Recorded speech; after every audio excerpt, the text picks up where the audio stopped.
بسم اللہ الرحمن الرحیم الحمد للہ وحدہ والصلاة والسلام علی من لا نبی بعدہ۔ آج مدتوں بعد دیوان شمس پر ہونے والی جو نشستوں کا سلسلہ ہے وہ دوبارہ شروع کر رہے ہیں۔ تو آج کے لیے جو غزل منتخب کی ہے اس کا نمبر کیا ہے؟ ہاں، یہ 2435 نمبر غزل ہے دیوان شمس کی۔ اور اس غزل میں کی ایک خصوصیت ہے کہ اس میں جیسے محبوب مجازی اور محبوب حقیقی کے درمیان جو عاشقانہ فرق ہوتا ہے، محبوبیت کا تو فرق ہے ہی، لیکن ان میں جو ایک عاشقانہ فرق ہوتا ہے، یعنی عاشق کی نظر میں جو فرق ہوتا ہے اور ان سے پیدا ہونے والے جو جذبات عشق ہیں ان میں جو کمی بیشی کی نسبت ہوتی ہے، وہ انہوں نے مجاز کو ظاہر کرتے ہوئے مغلوب رکھا ہے اور حق کو مخفی رکھتے ہوئے غالب رکھا ہے، اور یہ مولانا ہی کر سکتے ہیں یا حافظ کر سکتے تھے۔ اس مطلب اس شعر میں جہاں اور بہت سی چیزیں ہیں، وہاں اس میں ہمارا جو اصول جمالیات ہے وہ پورا بیان ہو گیا ہے۔ تو اب بہرحال دیکھتے ہیں کہ من دوش دیدم سر دل، اندر جمال دل برے، سنگیں دلے لالی لبے، ایماں فضائے کافرے۔ اب یہ بالکل ایک شخص ہے کہ میں نے کل دیکھا اپنے دل کا بھید، اپنے دل کی حقیقت ایک دلبر کے حسن میں، یعنی میں نے کل ایک حسین دیکھا، ایسا حسین کہ جس کا حسن اس پر عاشق ہونا واجب کرتا ہے، اور اسی عشق کے ساتھ اپنا عاشق بناتا ہے جس عشق کے ساتھ خدا محبوب ہے۔ تو یہ خیال رہے، سر دل آ گیا نا، تو اس میں جہت اس طرف چلی گئی کہ میں نے کل دیکھا ایک دلبر اور حسین کے حسن سے جھلکتا ہوا، منکشف ہوتا ہوا اپنے دل کا راز، اپنے دل کی حقیقت، اپنے دل کا مقصد۔ اور وہ کیسا تھا دیکھنے، وہ کیسا تھا، اس کے اوصاف بتا رہے ہیں کہ سنگین دلے، وہ ظالم جابر قسم کا تھا، اور لالی لبے، اس کے ہونٹ جو ہیں وہ یاقوت، لالو یاقوت کی طرح تھے، ایماں فضائے، اسے دیکھنے سے ایمان بڑھتا تھا، یعنی اللہ پر ایمان بڑھتا تھا اسے دیکھنے سے، اور کافرے، اور وہ ایک کافر تھا، کافر یعنی ایک بڑا کافر۔ تو کافر یہاں اصطلاح ہے، وہ کھولیں گے ابھی۔ تو وہ کون تھا کہ جس کا دل پتھر کا تھا، ہونٹ یاقوت جیسے تھے، اور اس کو حاضر دیکھ کر الہ غائب پر ایمان بڑھتا تھا۔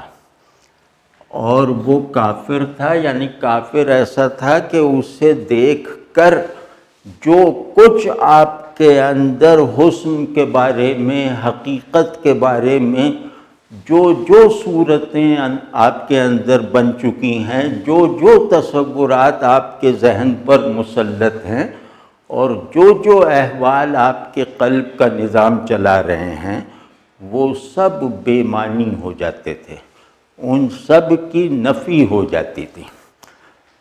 ایک تو یہ مطلب ہے یہاں کافر کا، اور دوسرا یعنی یہاں کافر کا مطلب ہے جس کو دیکھ کے اس کے علاوہ ہر چیز چھپ جاتی تھی، آنکھوں والی دنیا میں بھی اور دل کے جہان میں بھی، اور ذہن کے کی دنیا میں بھی، اور دوسرا مطلب یہ ہے کہ اس کے جمال میں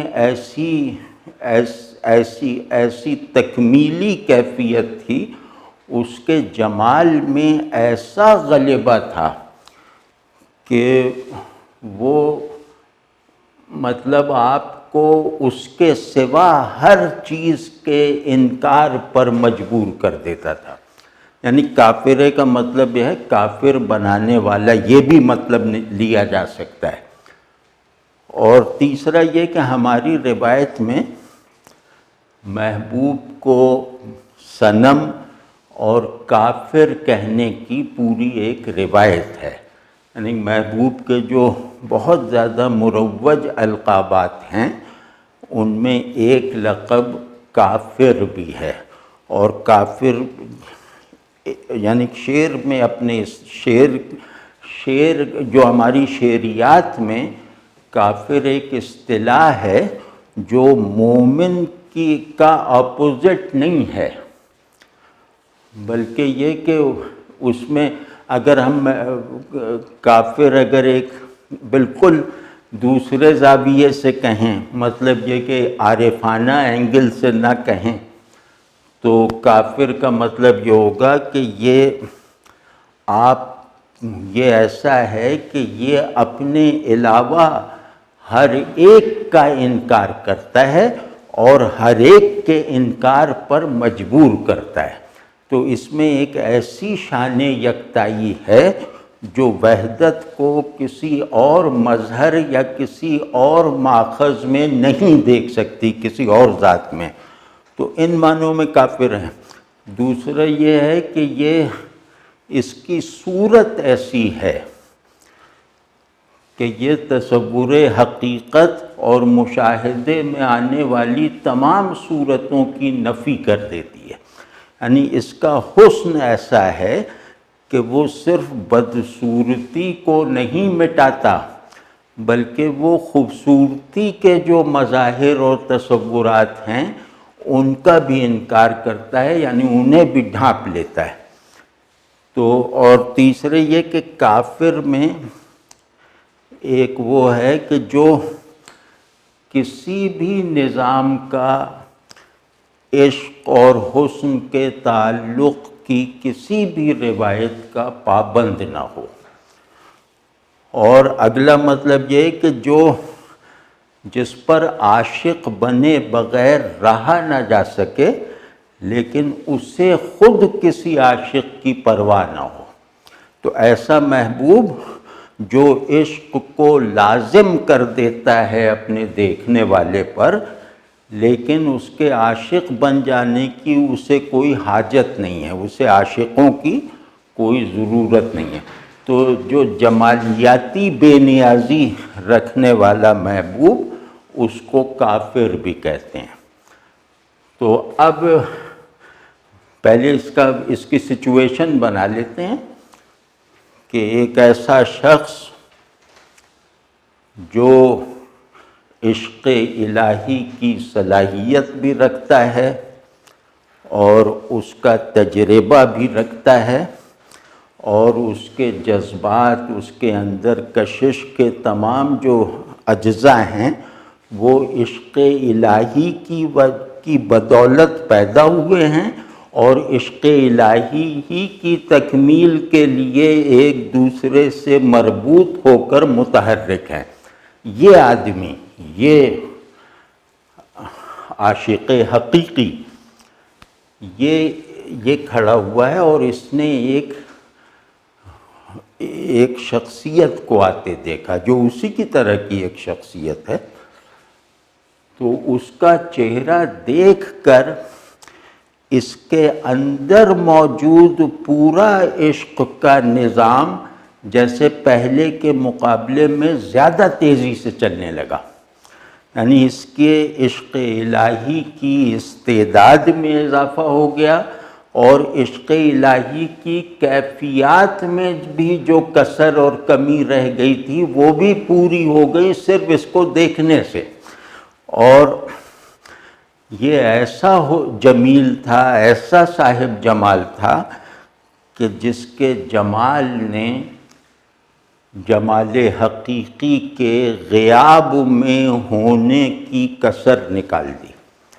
یعنی جیسے ہوتا ہے نا کہ عاشق محبوب کو دیکھنا چاہتا ہے، یہ فطری ہے، اور جس کا محبوب اللہ ہے تو وہ اس کے نہ دکھائی دینے پہ راضی تو ہوتا ہے، قانع تو ہوتا ہے، لیکن اس کے باوجود اس کے اندر دیکھنے کی آرزو اور خواہش اور جذبہ یہ کمزور نہیں پڑتا.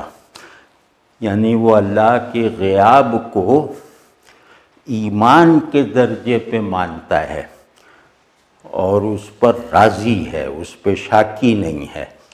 لیکن اللہ کو دیکھنے، اللہ کے ظہور اور شہود کی تمنا اس کے غیاب پر راضی رہنے سے کم نہیں ہوتی بلکہ اور بڑھتی رہتی ہے. تو یہ وہ عاشق ہے. تو اب اس نے جب اسے دیکھا تو اسے لگا کہ میرے اور اللہ کے بیچ میں، یعنی میرے اور محبوب حقیقی کے بیچ میں جو غیاب کا برزخ ہے، جو اٹل برزخ ہے، یعنی غیاب ایک سمندر ہے، اس کے دو کنارے ہیں. تو میں یہ سمندر کا پھیلاؤ کم ہو گیا، یا سمندر کے پار جو کچھ نظر نہیں آتا تھا تو اب کچھ نظر آنے لگا ہے. اور یہ نظر آنا تخیل کا کرشمہ نہیں ہے، یہ کسی تصور کا نتیجہ نہیں ہے، بلکہ یہ واقعی ہے. یعنی کہ غیاب کا جو سائز ہے وہ کم ہو گیا ہے، اور غیاب پر راضی رہنا، اسے دیکھنے کی آرزو پر جس طرح غلبہ رکھتا تھا، وہ غلبہ برقرار رہتے ہوئے وہ آرزو مزید بڑھ گئی ہے. اور اس طرح بڑھی ہے وہ آرزو دید کہ اس میں تسکین بھی ہے اور مزید کی طلب بھی ہے. تو جس آرزو دید کی تسکین کو عاشق صادق نے محال سمجھ رکھا تھا، وہ محال جو ہے اسے دیکھ کے تھوڑا تھوڑا امکان کا حامل ہو گیا. آپ سمجھ گئے نا؟ تو دیکھنے کی خواہش کی تسکین نہ ہو سکنے پر اس کو یقین تھا، لیکن اس کافر نے آ کے اس یقین میں درار ڈال دی، اور دیکھنے کے نتیجے میں جو تسکین حاصل ہو سکتی ہے اپنے محبوب حقیقی کو، اس تسکین کی ایک کیفیت اس کو چکھا دی جو خیالی نہیں ہے، جو فرضی نہیں ہے، حقیقی ہے. تو اب آپ سمجھیں نا، یہ کافر کا ایک اور مصرف یہ ہے. تو کافر جس کے جمال کی شان ایسی ہو، جس کو دیکھنے کی معنویت ایسی ہو کہ جو غائب ہے اور مقصود ہے اور محبوب ہے، اس کو نہ دیکھ سکنے کے یقین میں کمی آ جائے. اور میری سب سے بڑی آرزو دید ہے. تو جس آرزو دید کی تسکین کو میں نے محال سمجھ کر اس پہ اصرار کرنا چھوڑ دیا تھا، اس بت کو، اس محبوب کو دیکھ کر اس آرزو میں تسکین کا عنصر بھی داخل ہو گیا. تو اب یہ جو ہے اور اس کو دیکھنے سے اس کی صفت تو یہ ہے کہ سنگی دل ہے. مطلب یہ کسی کو نہیں دیکھتا، یہ صرف یہ مطالبہ ہے کہ مجھے دیکھو، میں کسی کو نہیں دیکھتا. مجھے اپنی منزل بناؤ، میرے قدموں کے نیچے کوئی راستہ نہیں ہے. اور لالی لبے، مطلب اس کے جمال میں ایک شدت اور ایک آتشینی ہے کہ لالی لبے کا یہاں مطلب یہ ہو سکتا ہے، لالی لب مطلب سرخ ہونٹ، یاقوت کی طرح سرخ ہونٹ، جو حسن کی بہت پیٹنٹ علامت ہیں. تو یہاں لالی لبیں سرخی سے ایک پہلو نکلتا ہے، ایک اشارہ سا ملتا ہے کہ یہ صرف صاحب جمال نہیں ہے، یہ صاحب جلال بھی ہے۔ اس کے جلال کی ایک جہت جو ہے وہ جو ہے اس کے دل میں ہے، اور دوسری جہت اس کے چہرے سے ظاہر ہے۔ سمجھیں نا؟ تو اس کے جمال کو یہ کوئی نہیں کہہ سکتا دیکھنے والا کہ میں نے پورا دیکھ لیا۔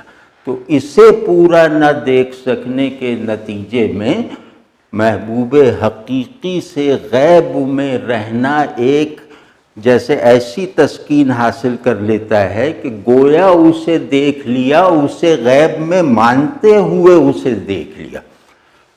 تو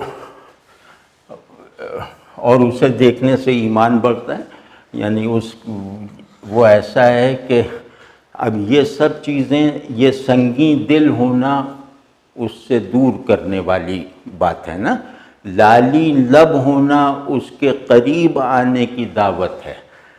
تو اب آپ سمجھیں نا کہ اسے دیکھنا ایسا ہے کہ اس کے قریب جانے کی خواہش سے چھٹکارا مل ہی نہیں سکتا، اور اس کو دیکھنے کا ایک نتیجہ یہ ہے کہ اس کے قریب جانے کی ہمت نہیں ہوتی۔ تو جس کے نزدیک جانے کی شدید تمنا لیکن اس کے نزدیک جانے کی جسارت نہ کر سکنا، تو ایسا محبوب مجھے مجاز میں مل گیا جس نے عشق حقیقی کا یہ اصول عملاً مجھے دکھا دیا، اس سے عملاً گزار دیا۔ واضح ہے نا؟ تو یعنی یہ ایسا محبوب ہے جس سے قرب اور دوری دونوں بیک آن لازم ہیں۔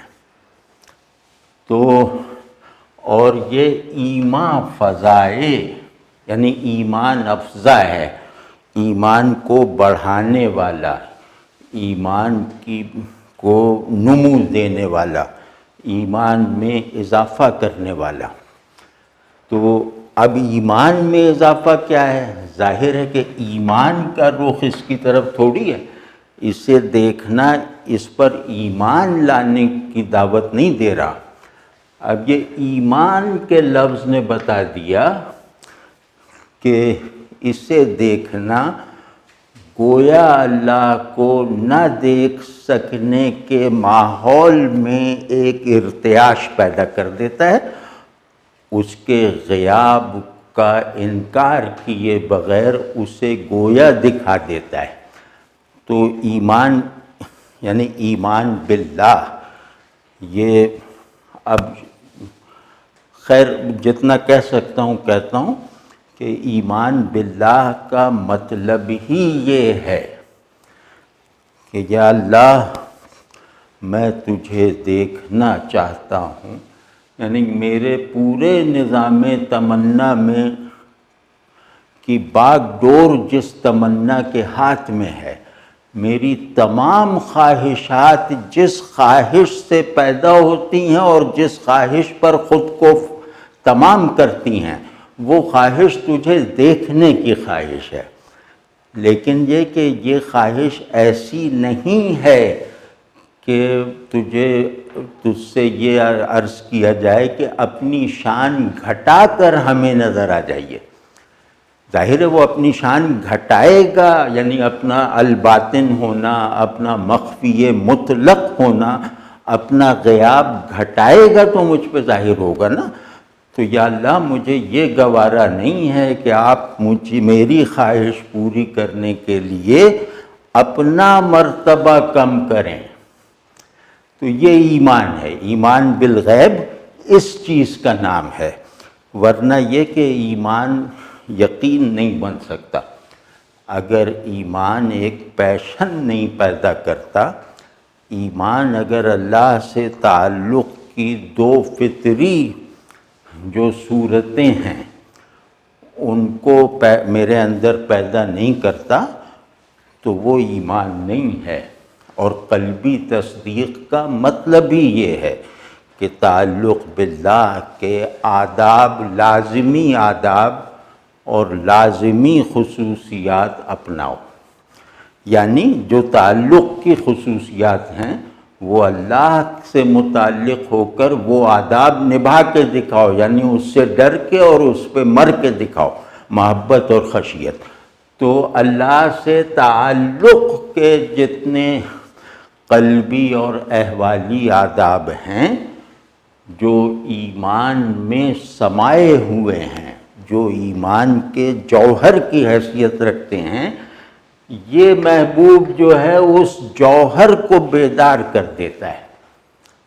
یعنی وہ خواہش جو میرے راضی ہو جانے کی وجہ سے جیسے اپنا زور کھو چکی تھی، کہ اب ظاہر ہے میں جب راضی ہو گیا کہ اللہ غائب ہی رہے، غیب میں ہی ہے، تو اس پر میں راضی بھی ہوں. تو رفتہ رفتہ اس رضامندی کی وجہ سے میرا جو جذبہ دید ہے وہ احساس سے نکلنا شروع ہو جائے گا، اس کی شدت کم ہو جائے گی اور وہ بھی گویا ایک اعتقادی رنگ اختیار کر لے گا. تو ایسے محبوب جو نظر آتے ہیں وہ جذبہ دید میں آنے والی اس کمی اور کمزوری کو دور کر دیتے ہیں، اور جو نظارہ طلب دل سو جاتا ہے دماغ کے راضی ہونے پر تو اس کو جگا دیتے ہیں. تو ان دونوں معنوں میں کہ یہ غیب کو بھی ایک خاص نظام میں ایکسپیرینسیبل بنا دیتا ہے، اور اس غیب کی ڈیفینیشن کو برقرار رکھتے ہوئے، اس غیب کے مطلق ہونے کو برقرار رکھتے ہوئے، اور پھر اس کے بعد عاشق کی تمنائے دید کو جو غیب پر ایمان لانے کے نتیجے میں ولولہ انگیز نہیں رہ گئی تھی، جو مجذوب بنا دینے کی قوت سے جو ہے وہ رفتہ رفتہ خالی ہو گئی تھی، یہ اسے جگا دیتا ہے. تو یہ ایک ایسا پرسپیکٹو پیدا کر دیتا ہے، دیکھنے کا ایک ایسا اسلوب اور ایک ایسا پرسپیکٹو پیدا کر دیتا ہے کہ جس میں دید محبوب کے دو اجزاء ہیں، غیب اور حضور. اللہ کو دیکھنے کی ایک جہت ہے اس کا مخفی ہونا اور ایک جہت ہے اس کا ظاہر ہونا. تو یہ اس نے مجھے یہ معرفت بھی عطا کر دی اور یہ جو ہے وہ سنتھیٹک حال بھی مرحمت فرما دیا کہ تم اللہ سے غیب میں ہو، تو اس کا مطلب یہ نہیں ہے کہ تم اللہ کے حضور اور اللہ کی دید سے محروم ہو. سمجھ گئے نا؟ اللہ اپنے نظر آنے کے لیے ظہور کا پابند نہیں ہے. اللہ دکھائی دیتا ہے اپنی شان غیاب سمیت. تو یہ اس محبوب نے مجھے اس کی یاد دہانی کروا دی جو شاید میں جانتا پہلے سے تھا لیکن کبھی محسوس نہیں کیا تھا یا جانتا ہی نہیں تھا. تو اس نے اس کو جذبے کی خواہش دید کو جذبے کی حیثیت سے بھی مکمل کر دیا اور خواہش دید کے معنی کو بھی جو ہے وہ درست جگہ پہ رکھنا سکھا دیا اور دید کے بارے میں میرے تمام تصورات کو بدل کر دکھا دیا. اب گویا اس کو دیکھ کر میری خواہش دید گویا حالت دید میں بدل گئی. اب آپ دیکھیں کہ انسان کی سب سے بڑی خواہش ہے خواہش دید. جیسے مولانا ہی کہتے ہیں نا کہ آدمی دید است. تو وہ اس سب سے جو جس کی بنیاد پر پورا وجودی آرڈر چل رہا ہے انسان اور کائنات کا، اس کو جو ہے وہ اس نے جیسے منقلب کر دیا، اس کی ماہیت بدل دی اور اسے خواہش سے حال بنا دیا. تو یہ اس دلبر کو میں نے دیکھا ہے. تو آپ سمجھ گئے نا. تو اب یہ کہ اب اس میں ایک چیز رہ گئی ہے، اس کو کھول دیتے ہیں. تو یہ شعر جیسے ایک بالکل مطلب یوں کہہ لیں کہ اس کی احوال خیزی منتقل ہونا شروع ہو جائے گی. اس کے مفاہیم چاہے گرفت میں نہ آئیں، اس میں چھپے ہوئے حقائق چاہے ہمیں نہ پتہ چل پائیں، لیکن اس کے اندر جو زور ہے وہ ہمیں اپنے اندر اترتا ہوا اپنی اپنی بساط کے مطابق محسوس ہوگا. سر دل یعنی دل کی حقیقت، دل کا ایسا راز جو کسی پر منکشف نہیں ہے. تو یہ دونوں معنوں میں، تو دل کی حقیقت بھی کسی پر منکشف نہیں ہے. تو یہ کہہ رہے ہیں کہ جو مجھے دل دیا گیا ہے، مجھے جو سب سے بڑی نعمت دی گئی ہے وہ قلب ہے. یہ قلب ہے جو میرے ہونے اور میرے شعور کو ایک ہی اصل پر سرگرم رکھتا ہے، بامانی بناتا ہے. ایک ہی معنی کو ادا کرنے والے دو الفاظ بنا دیتا ہے وجود اور شعور کو. تو قلب سے ذہن بھی پرورش اور رہنمائی حاصل کرتا ہے، اور قلب سے جو ہے وہ میرے نفس یعنی میری طبیعت اور میری پوری شخصیت کے جو ذہن کے علاوہ جو قوتیں ہیں وہ بھی اسی کے ماتحت ہیں. جیسا دل ہوگا ویسا ذہن ہوگا، اور ویسا ہی ارادہ ہوگا، ویسی ہی خواہشات ہوں گی. تو مجھے دل اس لیے دیا گیا تھا کہ میں اللہ کو اپنا محبوب بنا کر یہ کہنا کوالیفائی کر کے دکھاؤں کہ لا محبوب الا اللہ. تو اور دل کیونکہ مقصد ہے کہ اس مقصد تک پہنچنا ہے کہ میں کہہ سکوں، میں محسوس کر سکوں، اور میں اس حقیقت کو تجربہ کر سکوں کہ لا محبوب الا اللہ، لا معبود الا اللہ ہی کی طرح ضروری ہے. تو وہ جو ہے دل مجھے اس منزل تک پہنچنے کے رہنما کے طور پر، اس کے زاد سفر کے طور پر، راستے کے طور پر دیا گیا تھا. تو وہ جو دل کی جو اصل بھید ہے، یعنی اللہ کے عاشق، اللہ کو محبوب واحد اور محبوب حقیقی بنانے کی ذمہ داری، اور اللہ کی محبوبیت کے انکشافات کو قبول کرنے والی، اللہ اس پر اپنی محبوبیت کا انکشاف کرتا ہے. ٹھیک ہے نا؟ تو یہ جو قلب ہے، اس کی یہ حقیقت، یعنی اس کی جو انتہائی بلکہ مجموعی حقیقت جو ہے وہ ابھی تک مجھے پتہ نہیں تھی. اس دلبر کے حسن کو دیکھ کر وہ بیدار ہو گئے. مطلب وہ صرف کانسیپٹ، وہ صرف علم میں نہیں آئی، بلکہ وہ اینٹیفائی ہو گئی، وہ گویا ایک حال بن گئی. تو مطلب سر دل سمجھ لیں کہ یہ وہ حقیقت ہے جسے قلب اپنا حال نہیں بنا سکا. تو اس نے قلب کی پوری حقیقت کو میں قلب کا واحد حال بنا دیا. تو اب آپ سمجھے نا؟ تو یہ اس کو دیکھنے کی، یعنی مجاز اللہ کے جمال کا مظہر ہونے کے لائق ہو جائے تو اللہ کے حضور میں اس سے زیادہ مددگار کچھ نہیں ہو سکتا. یعنی مجاز اپنی مجازیت کے دائرے میں رہتے ہوئے اگر اتنا جہت جمال سے اتنا کمال حاصل کر لے، اللہ کی شان جمال سے ایک فعال نسبت حاصل کر لے، تو وہ پھر اللہ کو اللہ کو دیکھنے، گویا دیکھ لینے کا حال فراہم کر دیتا ہے، اللہ کی محبوبیت کی بے شمار جہتوں میں سے کچھ نئی جہتوں کا مشاہدہ کروا دیتا ہے جو اب تک نہیں ہوا تھا۔ سمجھ گئے نا آپ؟ اور عاشق بننے کی حتمی اور حقیقی ذمہ داری کو ادا کرنے کے بغیر کسی مجاہدے اور جبر کے ادا کرنے کے لائق بنا دیتا ہے۔ تو اور یہ بات مطلب ہر پہلو سے کہی صحیح ہے، مطلب اللہ کا خالق ہونا اس کی مخلوق سے ظاہر ہے،